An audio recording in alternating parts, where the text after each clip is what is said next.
नमस्कार दोस्तों, इस वक्त की सबसे बड़ी खबर, सबसे बड़ी अपडेट चंद्रयान-3 को लेकर आ रही है।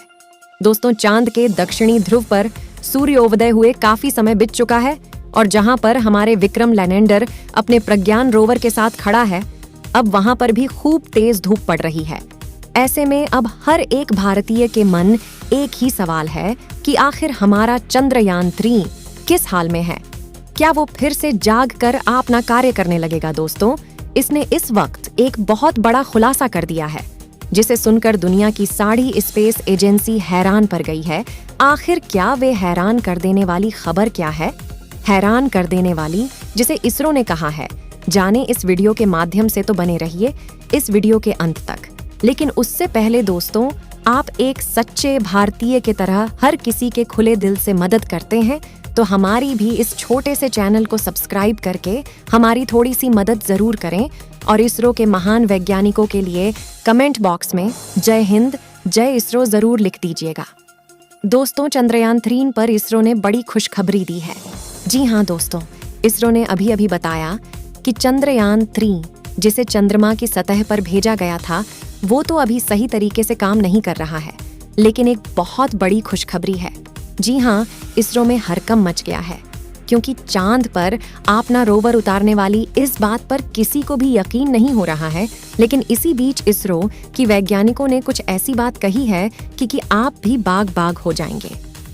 तो दोस्तों, सबसे पहले तो मैं आपको यही बात बताने वाली हूँ कि चंद्रयान-3 को लेकर क्या ताज़ा अपडेट हैं। उसके बाद मैं आपको बताऊंगी कि चीन को आखिर ये जलन क्यों मची है। तो दोस्तों, बड़ी मेहनत से ये खबर ढूंढ करके लाई हूँ। तो दोस्तों, ये तो आप जान ही रहे हैं कि चंद्रयान-3 को लैंडिंग और रोवर को जगाने में पूरा का पूरा इसरो लगा हुआ था। लगातार सिग्नल भेजे जा रहे थे।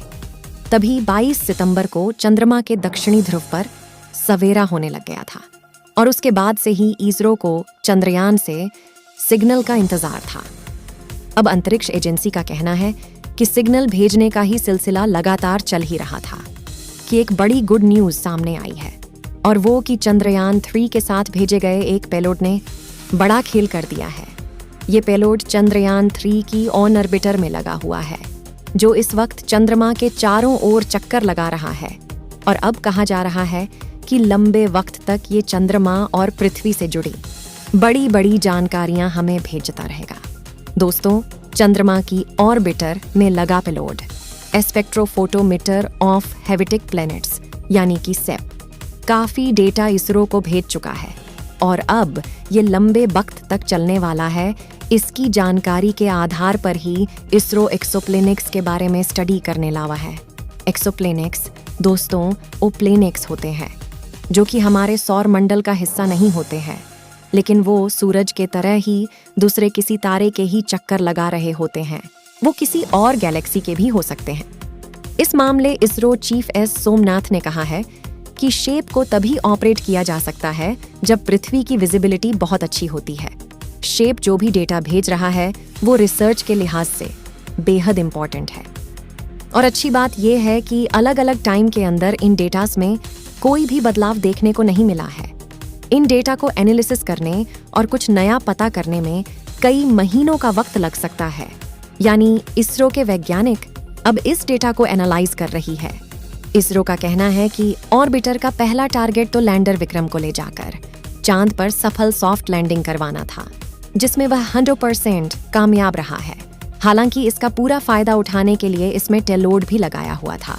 वही इसरो का कहना है कि जीवन की खोज के लिए ये टेलोड बहुत ज्यादा सहयोग करेगा।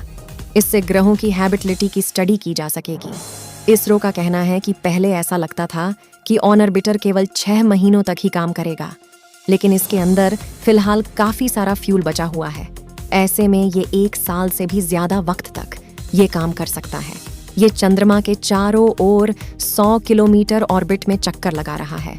वही दोस्तों, चंद्रयान-3 को लेकर इसरो के पूर्व चीफ किरण कुमार ने बड़ी बात कही है। उन्होंने कहा है कि इसरो को बस केवल एक सिग्नल का इंतजार है। जब तक के लैंडर के ट्रांसमीटर ऑन नहीं होगा, तब तक हमारे पास कोई भी कनेक्टिविटी की फैसिलिटीज नहीं है। उसे धरती पर संदेश भेजना होगा कि वो अभी जिंदा है। हो सकता है कि बाकी सभी सिस्टम यानी कि दूसरे उपकरण काम कर रहे हो। लेकिन हमें पता नहीं चल सकेगा। इसरो ने लगातार चांद के ऊपर सो रहे विक्रम लैंडर और रोवर प्रज्ञान से संपर्क साधने की कोशिश तेज कर रखी है। हालांकि हर बीतते घंटे के साथ ही भारतीय की उम्मीद भी धुंधली होती जा रही है, क्योंकि सबेरा होने के बाद 1 सप्ताह का टाइम धरती पर बीत चुका है और वहां कुछ वक्त बाद ही फिर से रात हो जाएगी। हालांकि दोस्तों, इसरो ने उम्मीद नहीं छोड़ी है। लगातार चांद पर बैठे अपने दोनों दूतों से संपर्क साधने की कोशिश हो रही है और इस मामले में चीन का लैंडर और रोवर बड़ा एग्जाम्पल है, जो रात होने के बाद भी जाग रहा है और काम कर रहा है। हालांकि उसके अंदर ऐसा सिस्टम फिट किया गया था जिससे वह रात के -200 डिग्री तापमान होने पर भी गर्माहट का एहसास करवाता रहे और वो चलता रहे। लेकिन इसरो ने वो रेडियो एक्टिव सिस्टम यानी कि परमाणु बैटरी जैसा सिस्टम चंद्रयान 3 के अंदर नहीं लगाया था। लेकिन चंद्रयान 3 मात्र 14 दिनों के अंदर ही अपने पूरे एक्सपेरिमेंट कंप्लीट कर लिए और ये पूरा का पूरा काम अभी कर चुका है। और दोस्तों, ये चांद के ऊपर एक नया इतिहास रच दिया है। लेकिन इसी बीच चीन के वैज्ञानिकों ने भारत के चंद्रयान 3 के चांद के दक्षिणी ध्रुव पर उतरने के दावे को ही झूठा करार दे दिया है। चीन के चंद्र मिशन से जुड़े मानिक अवोयांग जीवांग ने कहा है कि भारत का चंद्रयान 3 दक्षिणी ध्रुव पर उतरा ही नहीं। हालांकि दोस्तों, चीनी वैज्ञानिकों की बकवास दावे की हवा उनके यहाँ के ही दूसरे स्पेस साइंटिस्ट ने निकाल कर रख दिया है।